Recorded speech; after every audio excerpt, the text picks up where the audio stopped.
تعویذ کے حوالے سے آپ تو وہ رہنمائی جو فرما رہے ہیں۔ تعویذ ہے گلے میں لٹکانا، باندھنا، اس سے اللہ کے نبی صلی اللہ علیہ وسلم نے روکا ہے، اور صحابہ کرام کی زندگی سے بے شمار خوبصورت مثالیں ہمیں مل جاتی ہیں۔ سبحان اللہ۔ حضرت عبداللہ بن مسعود جیسے صحابی رضی اللہ عنہ، وہ جو صحابی میں کہتے ہیں میں نے 80 سے زائد صورتیں اللہ کے نبی کی زبان مبارک سے سن کے یاد کی ہیں، سبحان اللہ۔ اور اگر مجھ سے بڑا کوئی عالم دین اور ہوئے زمین پر اللہ کے نبی صلی اللہ علیہ وسلم کے بعد، اور اونٹ وہاں تک پہنچ سکتے ہوں تو میں ضرور اس کی خدمت میں جاؤں۔ سبحان اللہ۔ وہ صحابی رسول اپنے گھر آئے تو ان کو محسوس ہوا کہ ان کی زوجہ محترمہ نے گلے میں یا بازو پر دھاگا باندھا ہوا ہے۔ صحیح۔ انہوں نے وہ کھینچا اور توڑ دیا، کہا یہ کیا ہے؟ یہ کیا ہے؟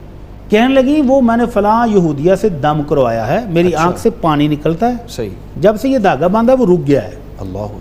تو حضرت عبداللہ بن مسعود کہتے ہیں ہاں وہ شیطان جو ہے وہ پکا کرنے کے لیے انگلی مارتا ہے، آنکھ میں پانی نکلتا ہے، اور جب یہ دھاگا باندھ لے تو وہ انگلی نہیں مارتا، پانی نہیں نکلتا۔ اللہ اکبر۔ اور آل عبداللہ اس طرح کے شرکیہ اعمال سے بے نیاز ہیں۔ سبحان اللہ کے نبی صلی اللہ علیہ وسلم نے فرمایا تھا ان الرقا والتمائم والطویلہ شرک، کہ یہ جو آپ نے جادو کروا کے کوئی دم کروایا ہے وہ، اور یہ جو گلے میں لٹکایا یا بازو پر باندھا ہے یہ سب شرک کی قسمیں ہیں، یہ جائز نہیں ہیں۔ اللہ اکبر۔ تو انہوں نے وہ کاٹ دیا باقاعدہ۔ صحیح صحیح۔ تو اس لیے گلے میں لٹکانا، بازو پر باندھنا یہ تو جائز نہیں۔ معوذتین پڑھ کے دم کریں، آیت الکرسی پڑھ کے دم کریں، سورہ فاتحہ پڑھ کر دم کریں تو یہ جائز ہے۔